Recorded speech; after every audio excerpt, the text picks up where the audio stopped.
o capítulo 4, né, no caso. Mas mesmo assim, não acho que seria motivo para cancelar, não. Então, termina você de falar o que você tinha para falar, né? Não sei se você lembra.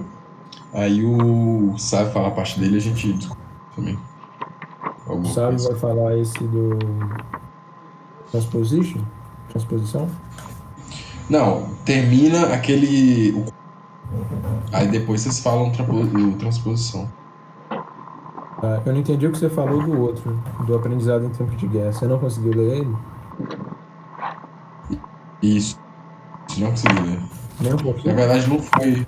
Você? Foi? Nem um pouquinho ou você leu um pedaço? Não, foi falta de. Foi falta de priorizar mesmo, assim. Na verdade, eu deixei pra.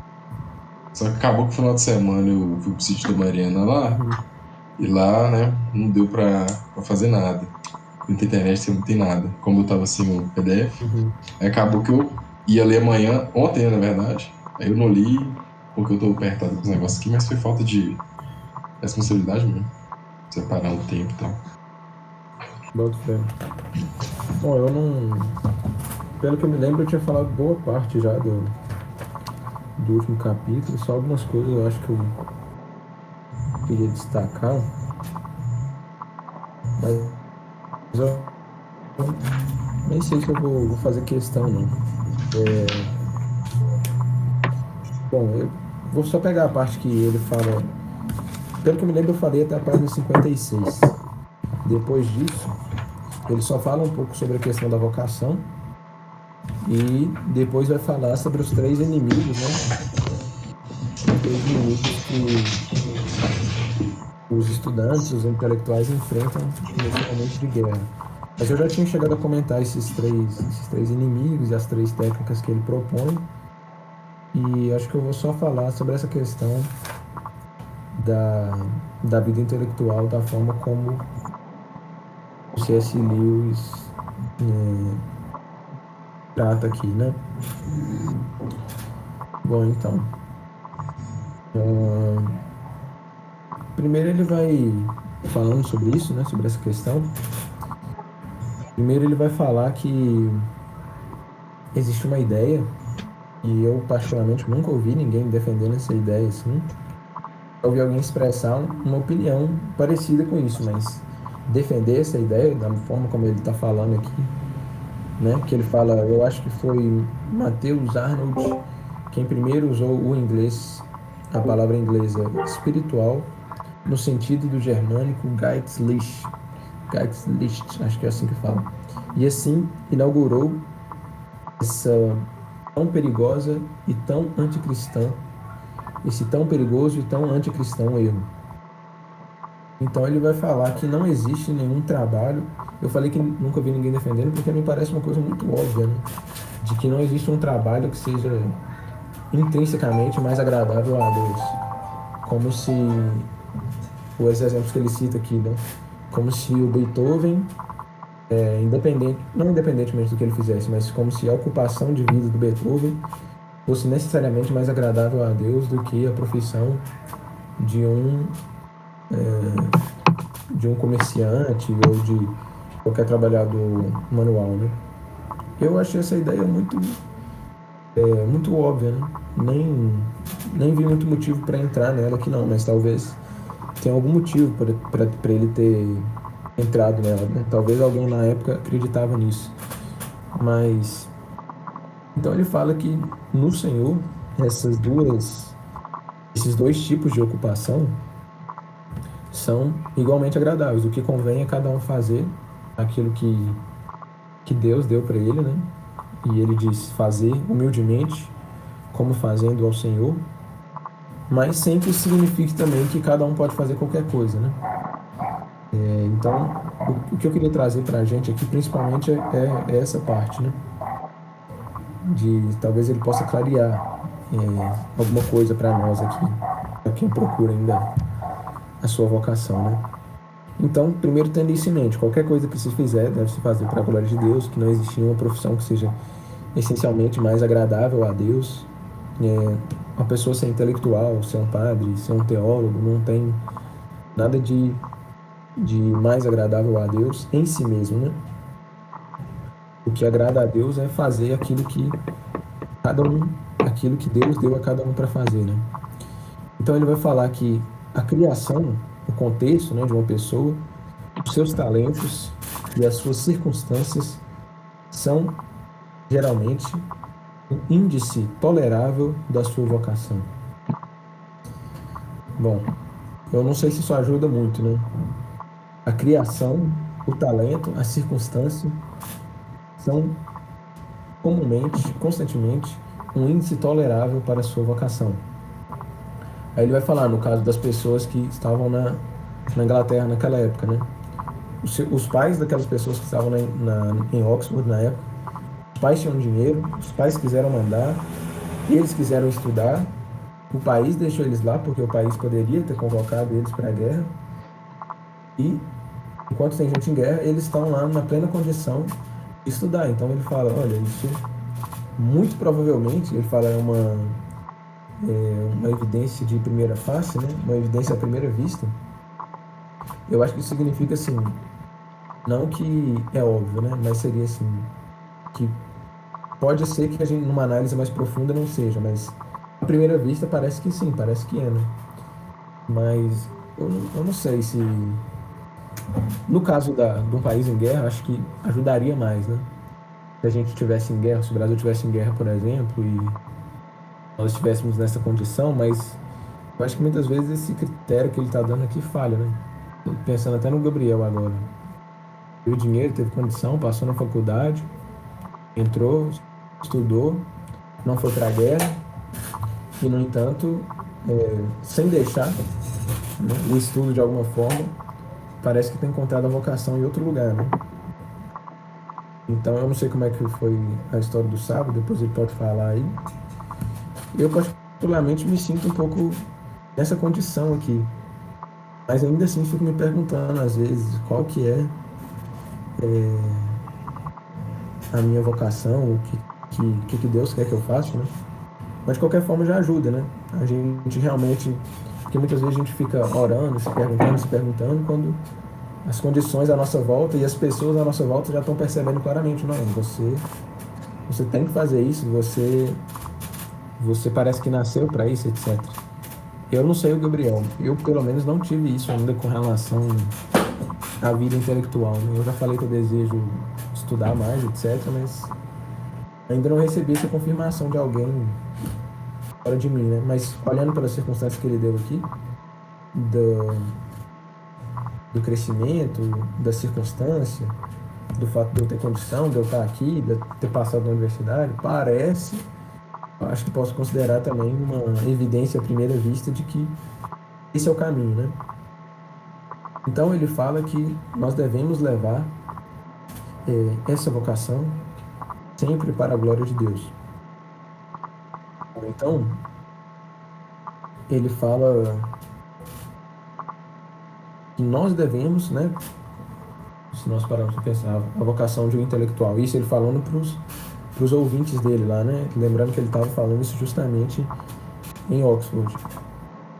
Então ele fala que o intelectual ele justamente busca a beleza, busca o conhecimento, e como ele tinha falado em outras partes aqui, ele quer demonstrar que isso de forma alguma entra em contradição com o buscar a Deus e com fazer alguma coisa para a glória de Deus. Então, quem busca conhecimento deve buscar o conhecimento, deve buscar a beleza, de certa forma, deve buscar essas coisas em si mesmas, né?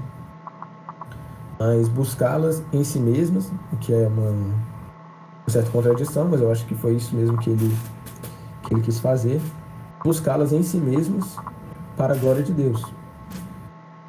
Na verdade, eu acho também que ele pode estar se referindo à profissão de um intelectual, de um professor, de um pesquisador, quem sabe, que muitas vezes não faz aquilo que ele quer pesquisar, né? Então, muitas vezes ele é encarregado de pesquisar um determinado assunto, seja por uma questão financeira, seja por uma questão puramente institucional. Então, nesses aspectos, é como se cada intelectual, cada professor estivesse procurando o conhecimento por si mesmo, né? Porque ele não fez uma relação direta daquilo com Deus. Ele está fazendo aquilo por uma conveniência, né, da vida. E C.S. Lewis fala que isso não é errado, mas ainda quando você faça isso, você tem que buscar dessa forma, sempre olhando para Deus, né? Eu acho que é bem óbvio, né, essas partes, mas talvez possa iluminar algum outro ponto, né? Bom, então, outra coisa que ele fala é que isso é uma forma de ajuda, né? Isso não deve ser visto como uma coisa particular, como uma coisa que está servindo só para a própria pessoa, né? Ele fala que as descobertas de um intelectual, de uma pessoa que vive para o conhecimento, ele serve não só para si, mas para o próximo, né? Mas na frente ele vai dizer que a boa filosofia deve existir, se não porque por si mesmo, por uma necessidade da revelação, pelo menos porque a má filosofia existe. E se nós não dermos uma resposta à altura da má filosofia, então nós vamos deixar as pessoas que o conhecimento, a educação formal e etc. E nós vamos deixar essas pessoas à mercê desses erros, né? E quantos exemplos nós não conhecemos disso, né? De pessoas que têm algum pouco estudo, mas que não têm condição de confrontar qualquer argumento e podem acabar caindo em dois erros, ou no fideísmo, quer dizer, acredita, negando muitas vezes todas as evidências, talvez chegando a um tipo de superstição misturado com fé, né? Mas também podem chegar a simplesmente abandonar, ver que os questionamentos contra a fé são maiores, que ninguém consegue responder, então ele pode acreditar e honestamente acreditar que a fé dele não tem motivo de ser, que é assim como toda e qualquer outra religião no mundo. Então, nós não devemos pensar tudo aquilo que nós fazemos, ainda que seja uma descoberta intelectual, a busca de uma questão filosófica, que ela vai servir só para nós, ela vai servir para a sociedade de maneira geral, e nisso ela vai acabar glorificando a Deus também. Um outro ponto interessante aqui, que ele fala que ele vê no homem, né, esse apetite. Existe um apetite na mente humana para o conhecimento dessas coisas. E desenvolvendo aqui o argumento teleológico, né, como ele usa o exemplo de São Tomás de Aquino, ele vai tentar mostrar muito rapidamente, né, mas de passagem, mas ainda assim vai tentar mostrar que o apetite, porque como nós somos uma natureza caída, nem tudo que existe em nós é bom, né? Nem todo desejo, nem toda vontade. Então, o fato de existir algum apetite na nossa natureza não significa necessariamente que ele é uma coisa que veio de Deus, porque a gente pensa, a natureza foi Deus que criou, é uma coisa que o homem não pode mexer, então, se foi Deus que colocou, e se faz parte da natureza, então é bom. Mas nem sempre, então é preciso fazer uma certa análise, que é o que ele tenta fazer aqui, juntando o argumento dele com o argumento de São Tomás de Aquino. E São Tomás de Aquino usou esse argumento para falar da sexualidade, né? Porque algumas pessoas, olhando para o apetite sexual, especialmente depois da queda, acham que ele só veio existir depois da queda, ou seja, ele está de certa forma na natureza humana, mas faz parte da natureza caída do homem, não da natureza que Deus criou de maneira imaculada, né? Então, São Tomás de Aquino mostra que essa faculdade, a faculdade sexual, é uma coisa que existia por causa da sua teleologia, quer dizer, por causa da sua finalidade, que é boa. A sexualidade existiu mesmo antes da queda. E o C.S. Lewis está falando a mesma coisa, ou tentando falar, né? A mesma coisa. Que esse apetite que existe, que nós vemos no homem, é da natureza humana, mas não é da natureza humana somente depois da queda. É da natureza humana mesmo de antes da queda. Porque se vê que ela tem uma função na nossa vida que é uma função boa.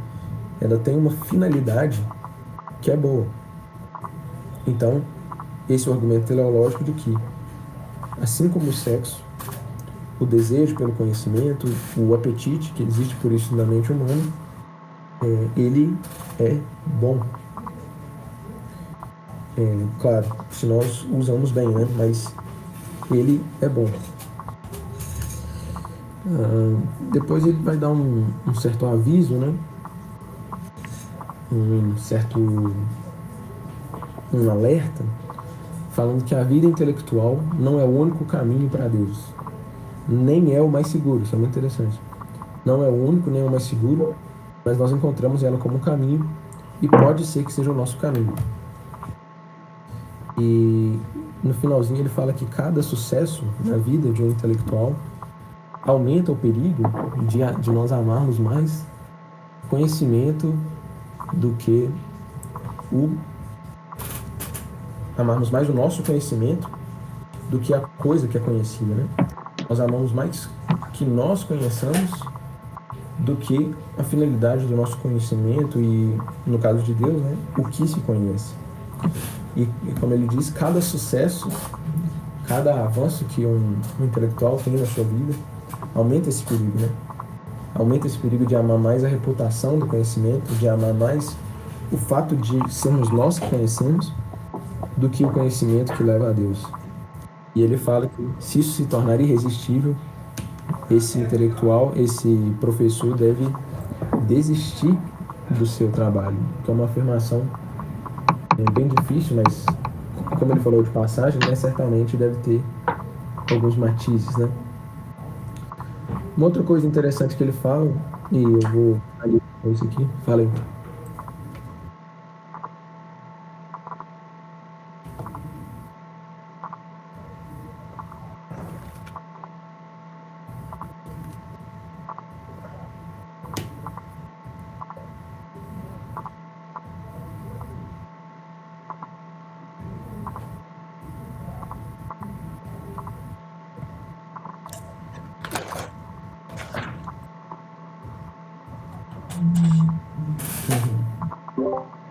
Tá, vou só falar algumas considerações sobre esse capítulo, então. Uma coisa muito interessante que ele aborda é a questão da vida religiosa, porque ele vai afirmar que a vida religiosa ela é necessária.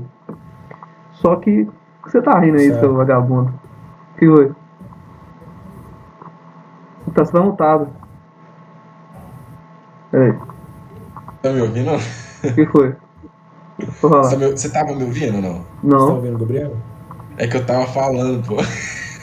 Uai, você tá mutado aí, ué? Você não desmutou, não? Não, mas... Ô, Lucas, tá me ouvindo ou não? Não tá falando? Não, agora sim, porque eu te desmutei aqui, ué, mas você tava mutado. E você tava me ouvindo, Lucas, ou não?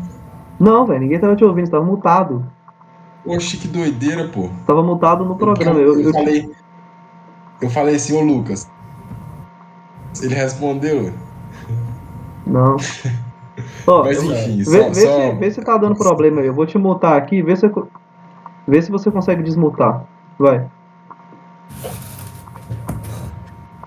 Carabina? Eu tô. Carabina? Desmuta aí. Ele tá falando, mas ele... A pessoa não consegue desmutar quando é outra pessoa que muta? Não sei, velho. Não, tipo assim, quando você tá falando silenciar? Se eu te mutar, você não consegue desmutar? Cara, eu nem sabia que tinha como você me multar, na verdade. Eu te mutei porque seu microfone tava aberto lá no início, enquanto o Lucas tava falando. Ah, tá. Nossa, eu não sabia. Ruído.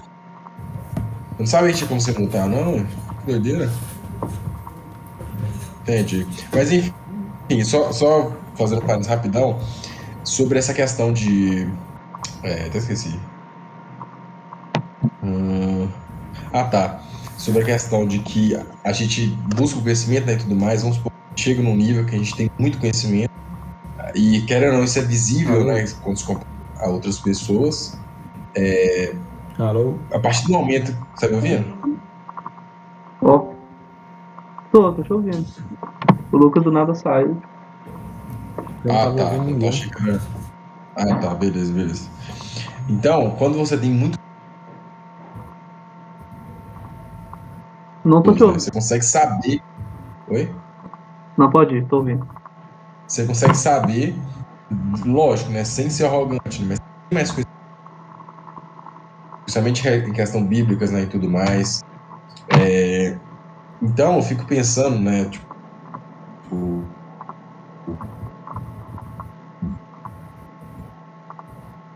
Travou, Gabriel. Essa não, eu vi, na verdade, uma pessoa Gabriel, tô travando. que é até arrogante. Gabriel, não tô te ouvindo. Melhorou? Melhorou. Você tá me ouvindo agora? Sim. Oh, Quando a gente tem muito conhecimento, né? É até egoísmo, digamos assim, é o que eu vi uma pessoa falando. É você guardar pra si mesmo, digamos assim. Aí eu só queria dizer que tá. Travou de Seria novo. quase um pecado. Ei, meu pai. Pode falar aí. Pode falar, eu vou tentar consertar aqui. Tá.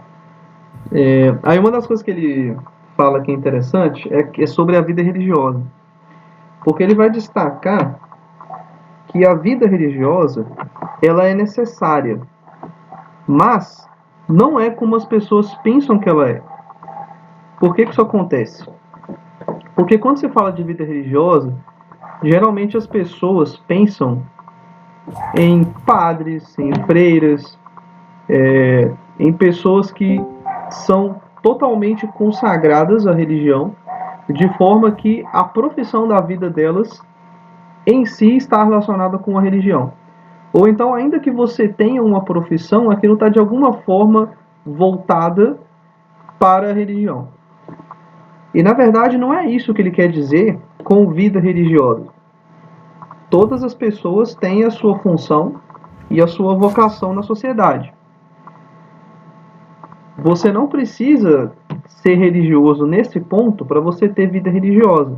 Ao mesmo tempo, você não pode partir para o extremo oposto, que é você simplesmente acreditar que pelo fato de você professar determinada fé e você não fazer absolutamente nada em relação àquilo, nenhuma prática de fé, por assim dizer, que seria a religião, praticar a religião, já é suficiente, né? E isso é o correto. Na verdade, não. Porque se você fizer isso, você não está dando o devido valor à religião. Não que ele queira dizer que o fato de uma pessoa ser totalmente consagrada à religião, toda a sua vida, inclusive a sua profissão, seja um exagero. Mas o exagero é pensar que todas as pessoas têm que ser assim. Então, a religião ela é algo que dentro dela existem princípios e existem coisas que você tem que valorizar a ponto de você morrer por isso. Então, o nosso Senhor ele diz, né, pô, aquele que ama mais a sua vida do que ama a mim vai perdê-la. Mas aquele que perder a sua vida por causa de mim vai ganhá-la. Né? Ou aquele que valoriza mais a sua família do que a mim não é digno de mim. E etc, etc. Nós temos vários exemplos disso. Então, a religião tem que ser algo que você tem que valorizar a ponto de você morrer por isso. Mas ao mesmo tempo, ele não está falando de vida religiosa aqui, da religião, como algo que você tem que dedicar cada um dos momentos da sua vida prática, né? Não do seu pensamento ou do seu ser, que de fato tem que ser voltado para Deus, todos os momentos, mas a sua prática, né? Porque querendo ou não, nós vamos realizar ações que não são boas e nem más, são ações neutras. Mas até mesmo essas ações neutras, quando elas são consagradas e oferecidas a Deus, elas também podem fazer parte da vida religiosa. Só que não é da forma como as pessoas pensam. Né? Porque um cara que é um operário, ou ele é um vendedor de uma loja, ou ele é um médico, ou ele é um gari, ele pode estar trabalhando naquela atividade dele, que a princípio é uma atividade neutra, você vê que é uma coisa aparentemente secular, que não tem nada a ver com religião, mas aquilo pode estar consagrado a Deus, aquilo pode estar dentro da vida religiosa, porque você oferece aquilo a Deus. Então, essa aqui é a diferença. Então, ao mesmo tempo que a vida religiosa ela não é o centro, tecnicamente falando, da vida, ao mesmo tempo ela é. Né? Porque você meio que oferece a sua vida a Deus e as suas atividades. Mas não necessariamente aquilo está voltado praticamente para Deus, na prática. Né? Não é uma atividade religiosa em si.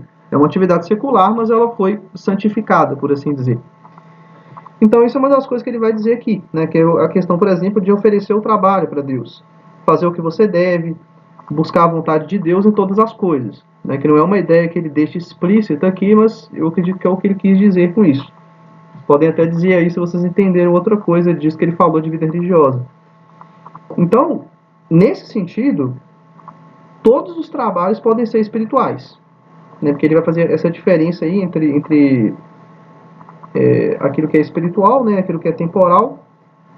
E uma das coisas que ele vai dizer é que não tem um que é maior do que o outro, né? Que é aquilo que o Lucas falou. Não existe um trabalho que é mais digno pela sua própria natureza do que outro.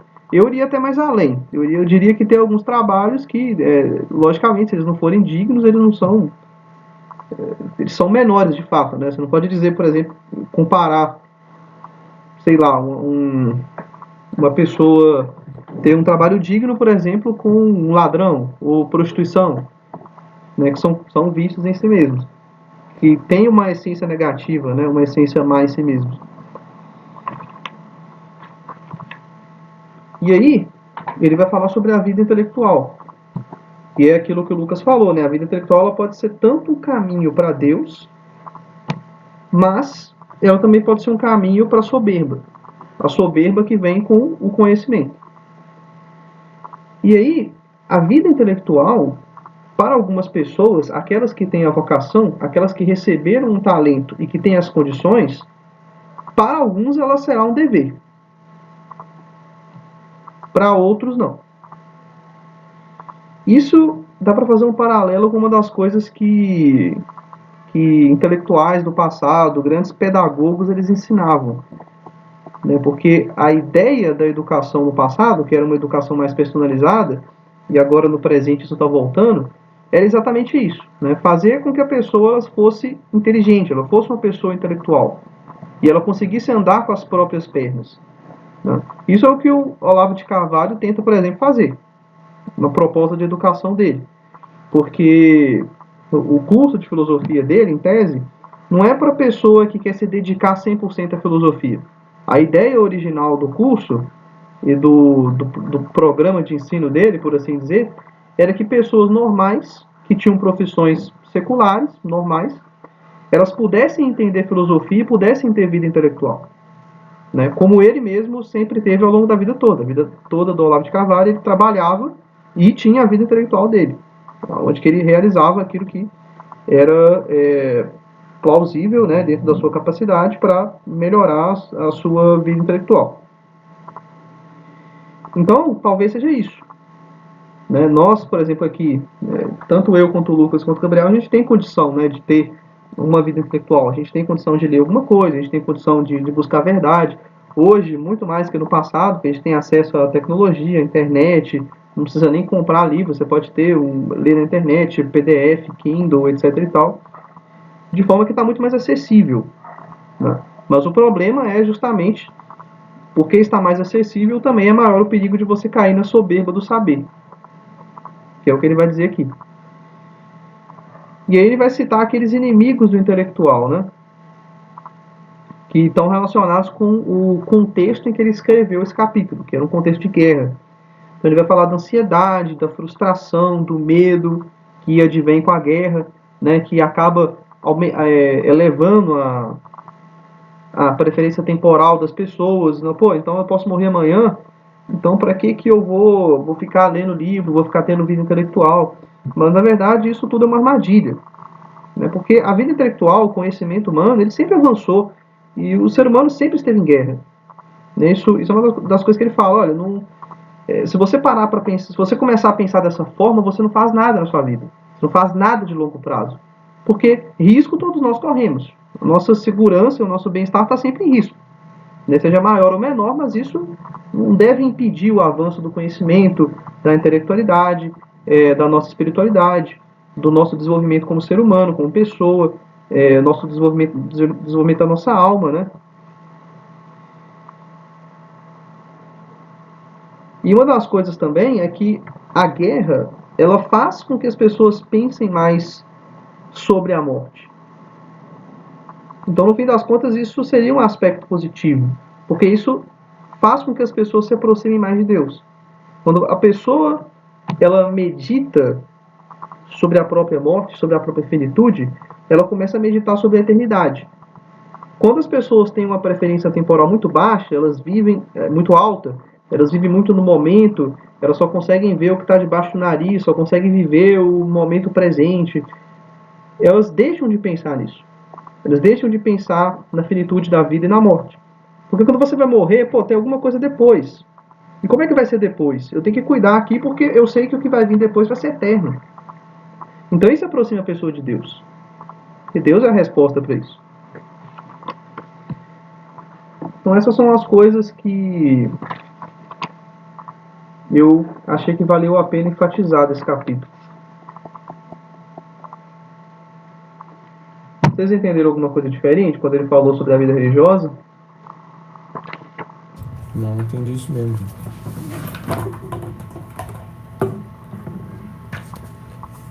Então, vou passar por capítulo então, transposição. Deixa eu só olhar um negócio aqui rapidinho. Desse capítulo mesmo.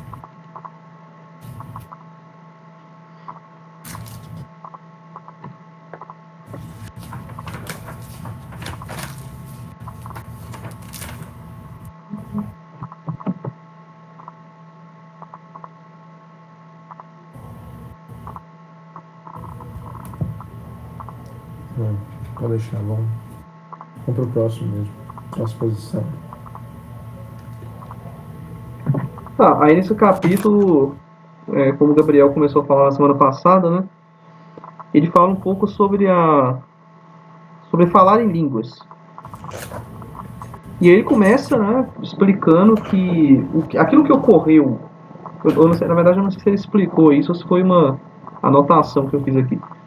Mas o que aconteceu em Pentecostes, que é o momento onde que a Virgem Maria e os apóstolos reunidos no cenáculo recebem o Espírito Santo ele desce sobre eles na forma de línguas de fogo, e eles começam a pregar para todas aquelas pessoas que estão reunidas ali, em várias línguas diferentes, e até aqueles estrangeiros que estavam ali, que vieram de terras distantes, eles conseguem entender o que os apóstolos estão falando.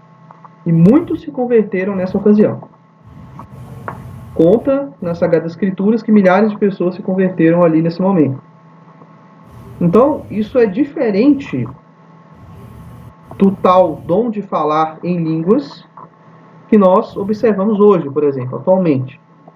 Onde que não é um falar em línguas estrangeiras, né, mas é falar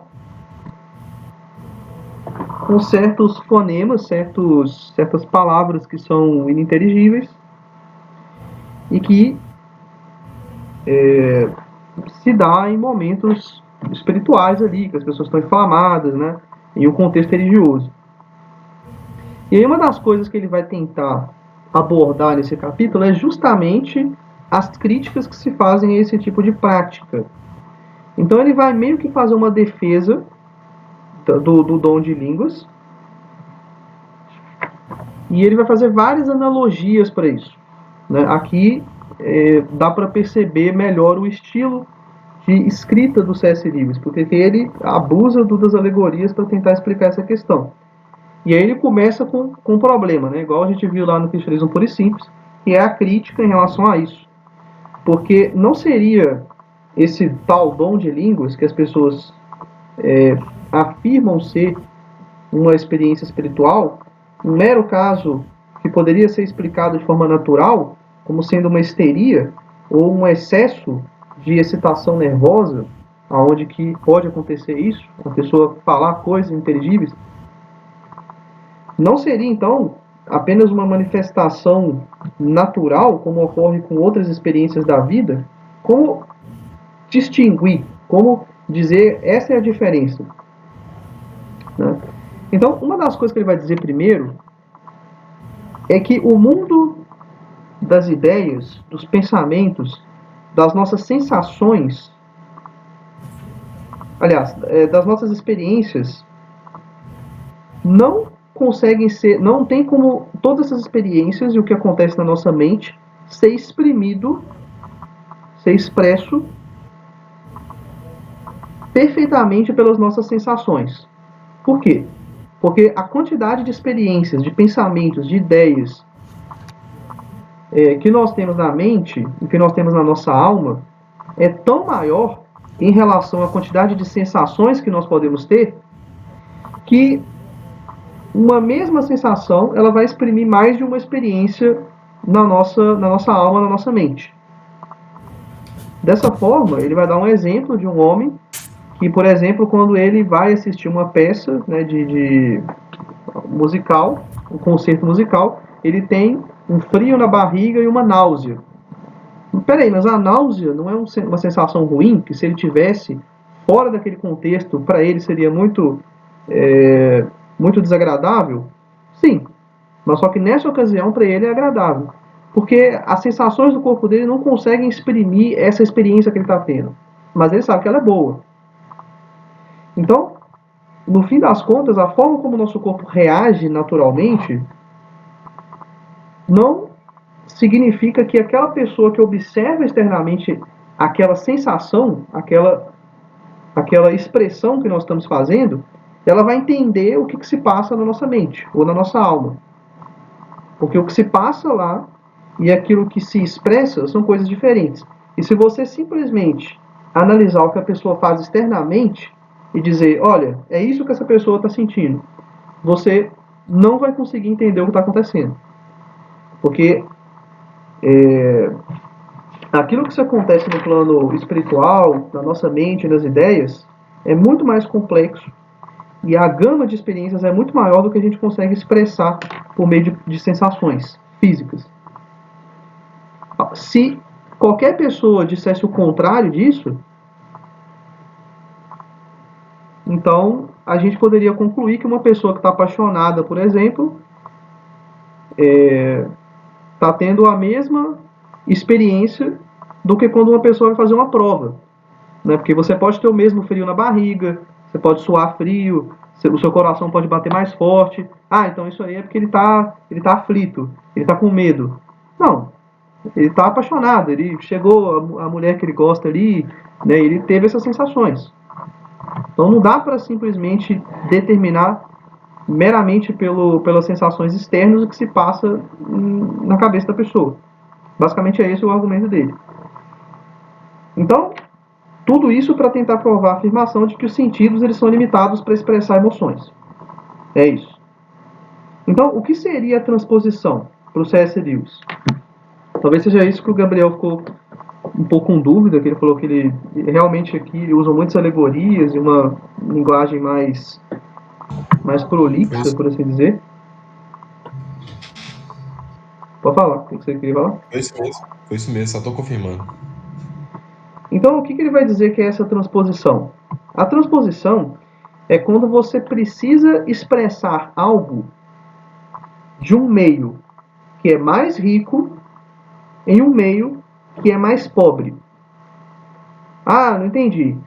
Por exemplo, vamos supor que você tem que representar o Lucas, que é um ser tridimensional, que vive em um espaço tridimensional, em uma folha de papel.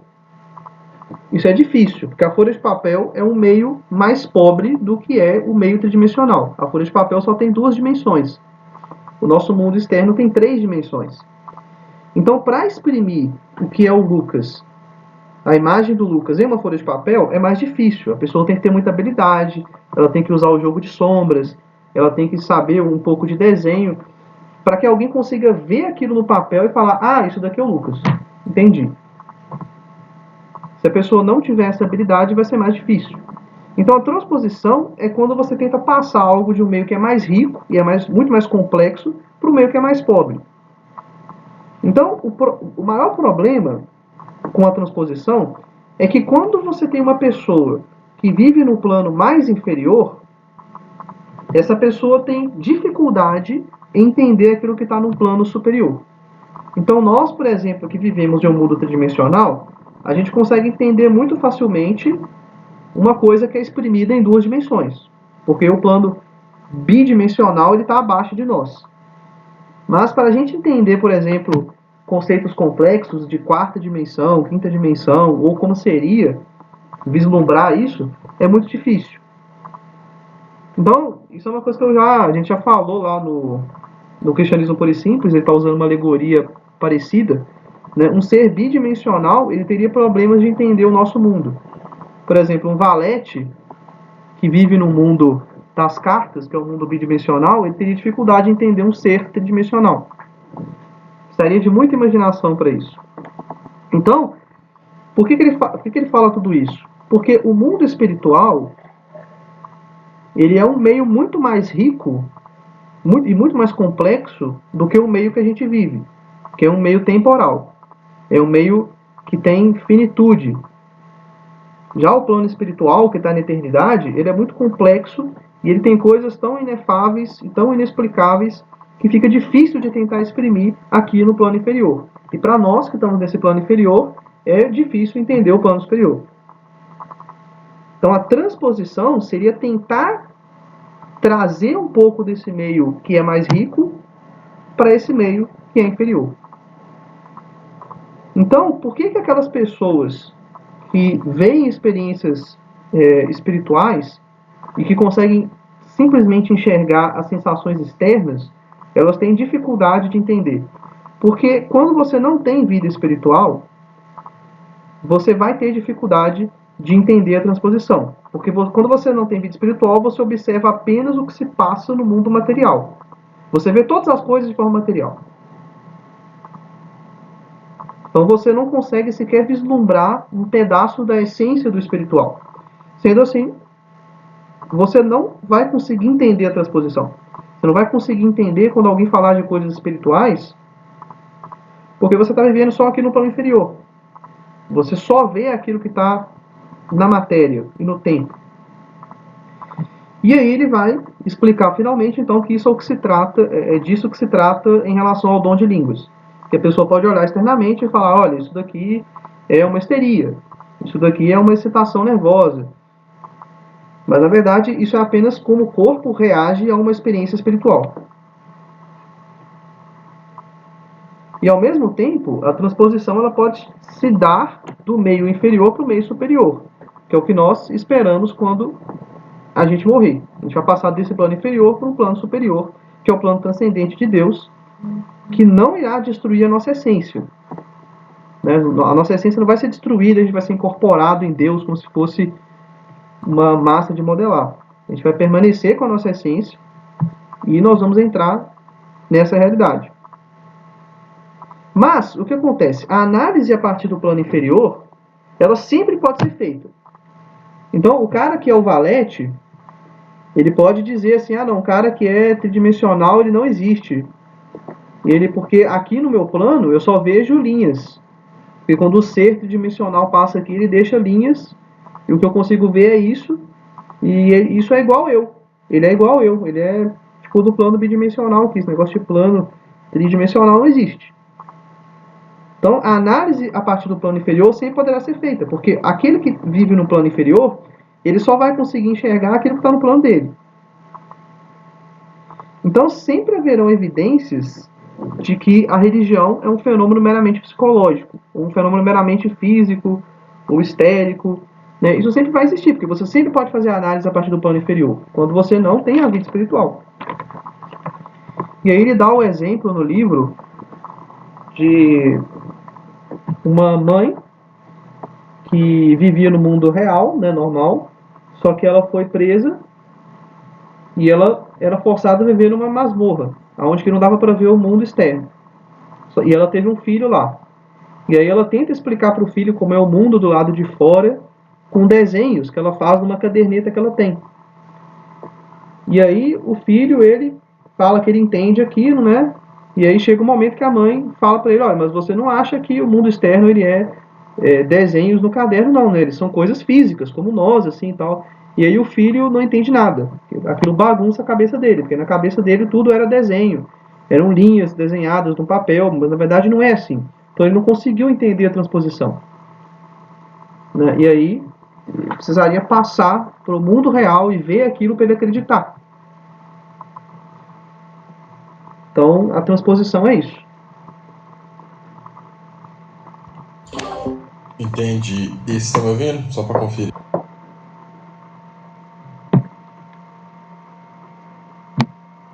Estão me ouvindo ou não? Tem, Então, tô vendo. tá, vocês estão me ouvindo, então beleza. Então, o C.S. Lewis, ele está, nesse caso, defendendo a de línguas estranhas? É,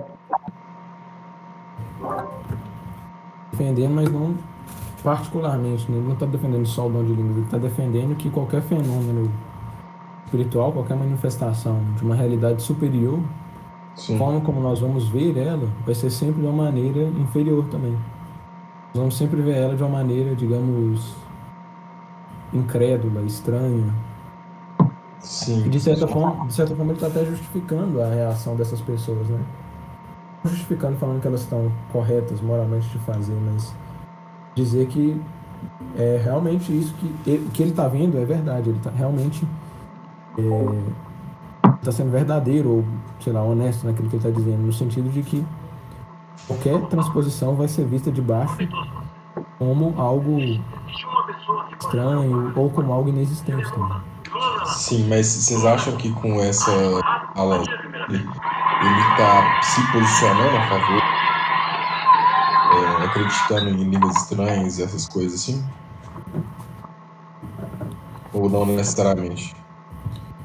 Eu acho que não necessariamente. Na verdade, eu até fiquei um pouco não decepcionado com ele, né? Porque não escutei sua pergunta, cara. Pode falar de novo? Eu perguntei se com essas falas dele dá para afirmar, vocês acham que ele está se posicionando a favor não, né? Mas que acredita em línguas estranhas e tudo mais, Não, mas ou ele depois só... disso, tipo, agora, você fez uma pergunta aí agora.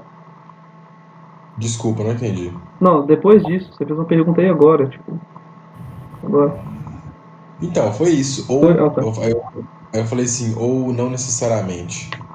Ah, tá. É, eu acho que ele, tipo assim, ele não adotou a posição cética. Ele falou, ó, pode ser verdade. Ele não afirmou que, olha, isso daqui é verdade, tudo entendeu? Sim. Assim, ele meio que deixou no meio ali, ó, é possível. Ele disse, basicamente. Mas eu acho também que, tipo assim, é um capítulo bem vago, então, se for olhar, o porque quê? é um capítulo bem vago, então, tipo assim, ele basicamente está falando tudo é possível. Tipo isso. O que não leva a lugar nenhum se for olhar, né? Mas enfim. Eu entendi mais ou menos. Até o que eu ia falar estava nesse aspecto, porque ele começa falando de uma coisa e termina falando de outra completamente Aham. diferente. Tipo, ele parte de um caso muito particular, porque ele tivesse começado a falando assim, eu vou falar de todas as manifestações espirituais. Sim, sim. E a gente ia ficar tranquilo, né? É. Porque como ele começa do dom de línguas, quer dizer, isso tem a ver também com a ocasião, né? No comecinho ele fala que ele estava dando essa palestra, essa aula, né? Ele estava falando ela porque estava perto do período de Pentecostes. Aí ele pega o exemplo do Pentecostes, mas ele começa a falar de tudo, assim. Aham. E eu também esperei que ele fosse se manifestar a favor, contra aquilo que estava acontecendo atualmente de maneira mais clara. Mas eu acho que também a gente tem que entender que não é escrito propriamente teológico, assim, Aham. no sentido mais científico, né? Tudo que ele fala parece que ele está sempre levando para literatura, para algum tipo de análise literária da coisa, entende? Tipo, uma questão simbólica. Isso é até uma coisa que tá meio me incomodando, Aham. porque vamos supor que a gente estivesse lendo aqui coisas teológicas mesmo, e nós estivéssemos tendo aprendizado, olha, hoje nós aprendemos que a Trindade é assim porque tal e tal e tal, são três pessoas, mas é uma só substância, sabe? A gente sairia, digamos, com um novo conhecimento teológico, mas os escritos dele muitas vezes parecem ser assim, divagações, várias imaginações, entendeu? E que antes a gente estava elogiando muito, né? Falando que ele é muito claro, mas agora eu tô meio. Esse texto me deixou um pouco. Todos desse livro até agora me deixaram um pouco pouco vago, assim, com a sensação de que ele trouxe uma reflexão apenas, entendeu? Sim, sim. E, tipo assim, aparentemente, cara, sei lá, pra mim foi um capítulo útil, justamente por isso. Eu falo assim, lógico, tudo que eu quis dizer e tal, menos no final ali que deu uma bagunçada e tudo mais. Só que ele basicamente, se colocar essa frase assim, vamos supor que substitui esse capítulo todo pela frase, tudo é possível, pronto, acabou, pra mim seria a mesma coisa, sei lá. Tipo, sei lá, parece que não chegou a lugar nenhum e poderia ser muito menos prolixo do que ele foi. Mas enfim, Ah, eu não diria isso porque eu mantenho a crítica que eu fiz, mas eu não chegaria tanto igual a você, porque no meio do caminho ele proporciona diversos insights, sabe? Diversas ideias, diversas imagens que nos ajudam a entender algumas coisas, diversas possíveis explicações, entendeu? Mas ao mesmo tempo ele não chega num ponto que eu queria te dizer, tipo, isso é isso, por causa disso, isso serve para isso, pronto. Mas eu acho que é entender também o que que a gente está lendo, quem é o C.S. Lewis, o que que ele está fazendo, aonde ele está falando também, porque isso é meio que um sermão, sabe? Uma coisa mais. Eu acho que é muito pesado para ser simplesmente meditativo, para ser uma simples reflexão, mas ao mesmo tempo é um pouco isso, entende? Não é um texto que ele sentou lá, falou, eu vou falar sobre isso agora, eu vou definir isso, tananã, tananã, tananã. Não foi isso, entendeu? sim. Eu- Então, acho que é entender. Então, digamos assim, como um passeio, como uma planagem, assim, é muito interessante. Ele dá muitas ideias. A imaginação dele me parece uma coisa assim, muito fértil, no bom sentido, sabe? Sim, na verdade eu falei dessa maneira, criando mais do que, lógico, né? Realmente ele traz vários insights legais, mas é porque eu acho que eu criei uma expectativa tão grande quando ele começou a falar, que aí eu me decepcionei no final, mas é só isso que Aham. você falou. Eu também tô com essa sensação, porque a gente começa a ler um negócio e a gente acha que vai ter uma resposta para alguma questão, né? Quando na Sim, verdade sim, ele tá em outra direção. sim, sim. Mas, enfim, eu me decepciono um pouco eu ter gastado tanto tempo para ler isso, porque ao mesmo tempo que ele não é muito difícil, ele também não é muito fácil, entende? Aham, Você não tem que ficar lendo, digamos, várias vezes, mas você também não pode ler só uma, porque você tem que acompanhar bem a leitura, assim, o fio da meada que ele vai traçando. Se você tiver uma leitura desatenta, você pode perder. Mas também não é aquela coisa que você fecha o livro e fica horas pensando sobre aquilo. Mas, como a gente estava falando nos outros textos dele, como alguém que, tipo um profeta do senso comum, assim, alguém que percebe que, como alguém falou no prefácio, alguém que percebe que todo mundo está percebendo, mas consegue tirar daquilo ali uma coisa mais clara, bem mais elaborada do que, não mais elaborada, mas ele consegue vendo o que todos estão vendo. Como é que é? A frase que está lá é uma pessoa de, como é que fala? De visão comum, mas de dons incomuns. Tipo assim, ele vê o que todo mundo vê, mas consegue tirar daquilo ali o evidente de uma maneira muito clara e muito bonita também. Então, eu acho que ele fornece assim algumas boas aproximações, digamos, para alguém que duvida, entendeu? Se a gente estivesse conversando com alguém que duvida, assim, mas uma dúvida besta mesmo, talvez a gente poderia usar essas ilustrações que ele usa, entendeu? sim, realmente Igual, eu também fiquei bem, tipo assim, me deu suporte para entender o outro lado. Confesso que foi muito bom saber das coisas que ele falou ali e tal. uhum. Outra coisa que eu percebo assim é que muitas vezes ele passa por uma questão de uma maneira muito rápida e a gente fica querendo que ele aprofunde. Eu acho que um pouco porque a gente não está no mesmo espírito da, daquilo que ele se propôs a escrever, né? Mas eu continuo sentindo isso. Por exemplo, na questão dele não finalizar, dele não dar um remate perfeito assim para essa questão da opinião dele sobre o dom de línguas, ou quem sabe até mesmo da doutrina, não da opinião dele, mas da doutrina que ele acredita sobre isso.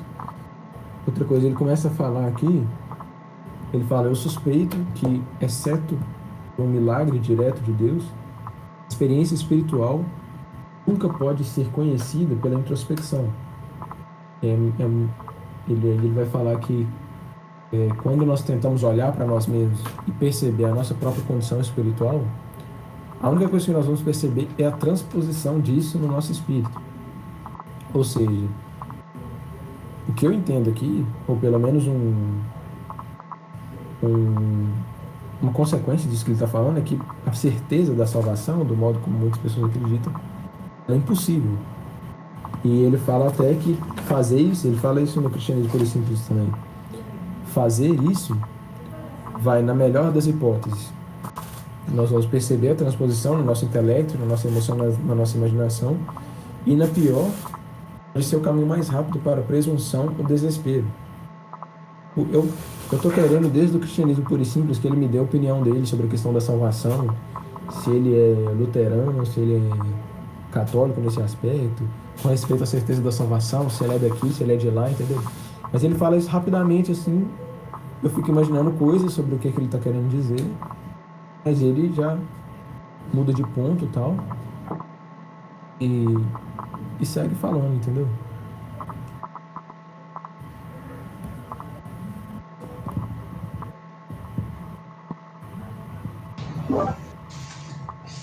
Sim, sim. Gustavo, você tá ouvindo ou não? Tô vendo. Ah, tá. Mas umas outras coisas interessantes que ele destaca bem, né? Por exemplo, com respeito a essa questão da transposição.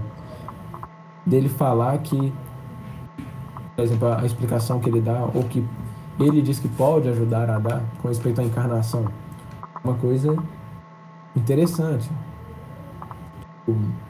Acho que é o ponto alto, assim, apesar de que ele colocou isso como uma nota final, acho que é um ponto alto dessa questão da transposição, que demonstra bem a utilidade dela, né? Outra coisa, a questão de que o céu, né, de que a nossa transformação, ela vai pegar tudo aquilo que nós já temos, assim como o prédio, a transposição do desenho do arquiteto para a realidade do prédio concreto construído, né? Da bidimensionalidade para a tridimensionalidade. Então, eu acho que ele ajuda a gente a fugir um pouco de algumas tendências espiritualistas demais, assim. E eu acho que ele ensina também a valorizar bastante a realidade, as coisas que nós vemos, os prazeres estéticos que nós podemos ter, assim, tudo no bom sentido. Da gente perceber o porvir como o cumprimento perfeito de tudo de bom que nós temos aqui. Não como uma coisa que vai destruir aquilo que nós temos aqui, mas como aquilo que vai plenamente cumprir o que nós temos, né? Pessoal, desculpa interromper, mas é que eu tenho uma aula 8 horas e vale ponto, eu vou precisar sair. E eu vou parar de gravar também. Ah, tá. Show. Só falar um negócio, só vou consertar lá. Consertar não, né? Completar lá o nosso cronograma. Aí, qualquer coisa, se quiser terminar no próximo lá, a gente termina rapidinho e começa outro capítulo que tá programado, beleza? Ok. Comigo, funciona. Vocês dois.